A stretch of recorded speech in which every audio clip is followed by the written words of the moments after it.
इसके पहले हमने अभी कुछ देर पहले नाथ साहित्य के बाद जैन साहित्य परंपरा में एक वीडियो रिकॉर्ड की थी, लेकिन वो पब्लिक हो गई इत्तेफाक से, तो उसी के आगे उसको वहाँ पे वाइंड अप करके उसी के आगे के कोर्स को बढ़ा रहे हैं। यानी कि ये जो वीडियो है आप देख रहे हो वो उसी का पार्ट है। अभी जो आप जैन साहित्य पढ़ रहे थे इसी के बाद का ये पार्ट है। इसी में जैन साहित्य के अंतर्गत ही अन्य कवि जो आने वाले हैं सभी धनपाल हैं। हमने इससे पहले पढ़ा स्वयंभू को, पुष्पदंत को और देवसेन को। इसके बाद के क्रम में ये कवि आते हैं जिनको आपको देखना है कि धनपाल। धनपाल की रचना है भविष्यत कहा। भविष्यत कहा, इस कहानी का कभी कभी वर्ड विषय भी पूछते हैं, यानी भविष्य की कहानी क्या वर्णित है, तो इसमें एक वर्णित कहा, वर्णित मतलब एक व्यापारी की कथा को वर्णन किया गया है, जो कि बड़े स्वाभाविक ढंग से प्रस्तुत किया गया है। स्वाभाविक घटनाओं को बहुत ही उससे प्रस्तुत किया गया है। इन्हें धनपाल को सरस्वती सम्मान से भी विभूषित किया गया है।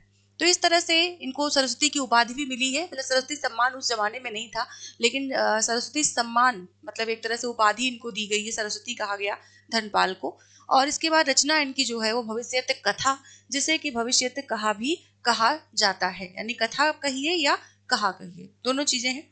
इसके बाद जोइंदु, जिनकी रचना है परमात्म प्रकाश और योगसार। परमात्म प्रकाश और योग सार। परमात्म प्रकाश योगसार। अब्दुल रहमान, जिनका नाम एक नाम अलग से नाम है इनका, अद्धमाड़, ये इनका दूसरा नाम है। अब्दुल रहमान को अद्धमाड़ के नाम से भी जानते हैं। इनकी रचना है संदेश रासक। हिंदी साहित्य में ये बहुत ही गंभीर रचना, मतलब आप इस बहुत ज्यादा इंपॉर्टेंट आपके लिए है। संदेश रासक, इसे स्नेह रासक भी कहते हैं। इस रचना को स्नेह रासक भी कहा जाता है। और ये संदेश रासक जो है ये एक खंडकाव्य है, इसमें एक वियोगिनी का वर्णन है। वियोगिनी यानी कि विरह विधुरा, और ये विक्रमपुर की रहने वाली वियोगिनी है। इसकी विरह कथा का वर्णन है, इसमें नक्सिक वर्णन हुआ। और 13वीं सदी का आरंभ में जो है 13वीं सदी के आरंभ में इनकी ये रचना प्राप्त होती है, संदेश रासक। इस प्रकार से इसको ध्यान दे सकते हैं। मुनि राम सिंह का नाम आता है। इनकी रचना है पाहुड़ दोहा। पाहुड़ दोहा पहले वाले वीडियो में हमने इन रचनाओं को डिस्कस किया था, लेकिन इसके बाद भी इनके ऊपर विशेष बातें जो कि हम आपको नोट्स में प्रोवाइड कराएंगे। कुछ मुख्य मुख्य बातें हम यहाँ बता देते हैं, जैसे पाहुड़ दोहा। पाहुड़ दोहा नामक जो ग्रंथ लिखा गया, इसे दोहों का उपहार भी कहा जाता है। समय हमारे पास कम है, स्पीड में चलेंगे, आप लोग फटाफट पढ़ते जाएं, एक एक मेन चीज को अपने पास नोट डाउन करते जाएं, या तो जो है जो भी नोट्स आपको प्रोवाइड करें उसमें लिख करके या उनकी प्रिंट निकाल करके उनको अंडरलाइन या हाईलाइटर लगाते जाएं। तो दोहा का उपहार कहा जाता है। इसी परंपरा में दोहा काव्य का विकास हुआ है, यानी सबसे पहले पाहुड़ दोहा दोहा छंद में लिखी गई रचना प्राप्त होती है। और ये इसके पहले भी श्रावकाचार प्राप्त हुए, 250 दोहे उसमें हैं, लेकिन यहाँ से दोहा लिखने की एक परंपरा का विकास होता है, इसलिए ये रचना अति महत्वपूर्ण आती है। हेमचंद्र की बात करें तो इनकी रचना है शब्दानुशासन। शब्दानुशासन, ठीक है। अब ये रचना जो है शब्दानुशासन, इसे आप देखें तो ये ग्रंथ प्राकृत अपभ्रंश संस्कृत तीनों भाषाओं के मेल से बना है। इसमें प्रकृति मिलती है, संस्कृत भी है और प्राकृत जो है संस्कृत और अपभ्रंश भी है, तीनों भाषाओं का इसमें मेल है। जिस रूप से सिद्ध हेमचंद्र को कलिकाल सर्वज्ञ कहा जाता है। आप जब देखेंगे तो जैन साहित्य के जो भी आचार्य हैं उनके लिए कुछ विशेष रूप से कहा जाता है, इसलिए इन जो कवियों के बारे में जो भी कुछ नाम है, जो भी उपाधियां इनको प्राप्त हैं, वो सभी को एक शॉर्ट नोट में करना चाहिए। इसे क्या कहा जाता है? हेमचंद्र को ही प्राकृत का पाणिनि कहा जाता है और कलिकाल सर्वज्ञ नहीं, कलिकाल सर्वज्ञ भी इन्हें कहा जाता है। बात कर रहे थे हम हेमचंद्र की, तो हेमचंद्र के लिए इन्हें यहाँ पर लिख देती हूँ मैं कि कलिकाल सर्वज्ञ कहा जाता है और अपभ्रंश का पाणिनि भी इन्हें कहा जाता है। अपभ्रंश का पाणिनि। इस प्रकार से जब भी बनाते चले तो उसके साथ साथ विशेष चीजों को देखते चले, जिससे कि आपको ही लाभ होगा, फायदा होगा। जैसे आप हेमचंद्र के बारे में पढ़ रहे हैं तो उनके बारे में ये जरूर ध्यान रखें कि जिसको हम पढ़ रहे हैं उसे अपभ्रंश का पाणिनि भी कहा जाता है। प्राकृत का पाणिनि, प्राकृत मतलब अपभ्रंश, ठीक है। अपभ्रंश या प्राकृत में यहाँ लगा देती हूँ। प्राकृत का पाणिनि भी कहा जाता है और अपभ्रंश का भी कहा जाता है। कलिकाल सर्वज्ञ इन्हें कहा जाता है और शब्दानुशासन इनकी रचना है। इनकी अन्य रचनाओं में कुमारपाल चरित है। कुमारपाल प्रतिबोध, मतलब ये जो रचना है चरित के नाम से, ये प्राकृत भाषा में लिखी गई है। और देशी नाम माला है, छंदानुशासन है। द्वयाश्रय काव्य की रचना इनके द्वारा की गई है। भट्टी के समान एक तथ्य यहाँ पर देखने को मिलता है कि हेमचंद्र ने भट्टी के समान एक द्वयाश्रय काव्य की रचना की है, जिसका नाम है द्वयाश्रय काव्य। तो इस प्रकार से इनके बारे में कुछ विशेष तथ्य थे यहाँ पर। जैनाचार्य मेरुतुंग को देखें तो इनकी रचना है प्रबंध चिंतामणि। प्रबंध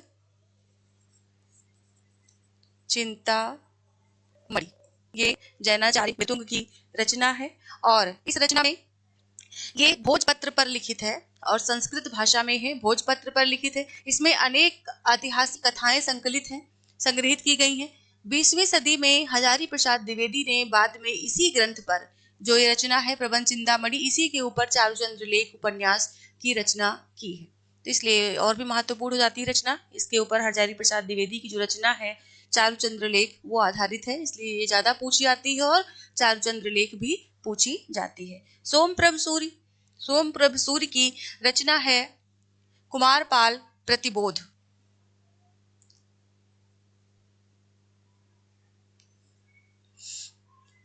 कुमारपाल प्रतिबोध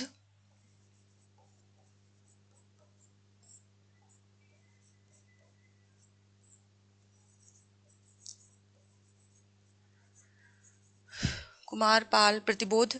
और जिनदत्त सूरि की रचना है उपदेश रसायन रास। यहाँ से रास ग्रंथों की परंपरा प्रारंभ होती है, यानी कुछ रास ग्रंथ भी इसमें मिलते हैं आपके जैन साहित्य में। तो ये जिनदत्त सूरि से ये परंपरा देखने को मिलती है। जिनदत्त सूरि ने रसायन रास लिखा है। इसे ये प्रमुख ग्रंथ रास भाषा में लिखा हुआ, मतलब रास ग्रंथों में लिखा हुआ फ्रेंच भाषा में। और शालिभद्र सूरि ने इसके बाद रचना की है जिसका नाम है भद्रेश्वर रास। बहुत ज्यादा पूछी जाने वाली रचना है। बाहुबली रास, बुद्धि रास, पंच पांडव चरित्र रास, ये रचनाएं शालिभद्र सूरि की रचना है। इसके अलावा आंसू कवि आते हैं। आंसू कवि रचना बहुत ज्यादा पूछी जाने वाली रचना है चंदनबाला रास। इसके अलावा बहुत लिखी गई है लेकिन चंदनबाला रास विशेष रूप से पूछी जाती है। और विजय सिंह सूरि इनकी रचना है रेवती रास। और पल्हड़ की रचना है आबू रास। इस प्रकार से कुछ हम यहाँ पर आपको एक सारणी प्रोवाइड करा देंगे, प्रोवाइड करा देंगे जिसमें आप सभी रास वाले रचनाओं को देख सकेंगे। और इसके अलावा रास परंपरा के अंतर्गत लिखी गई रचनाओं को देख सकेंगे, जैसे जिन सूरि रास, गौतम स्वामी रास, करकट जरी जो कर का मन मुई थी इसी के अंतर्गत है। देन फागु साहित्य लिखा। फागु साहित्य क्या होता है? फागु साहित्य जो कि बसंत ऋतु में होली के अवसर पर गाया जाने वाला एक गीत होता है, जो कि गाया जाने वाला एक मतलब जैसे रास मल्हार टाइप का, राग टाइप का होता है, वैसे ही फागु साहित्य होता है जो कि होली के समय बसंत ऋतु में गाया जाता है, मादकता से भरा हुआ होता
है। इस गाने को, इस गीत को फागु साहित्य के अंतर्गत रखा जाता है। तो फागु साहित्य जिनचंद सूरि कृत जिनचंद सूरि फागु रचना नामक जो रचना है उसे माना जाता है। इसमें 25 छंद हैं।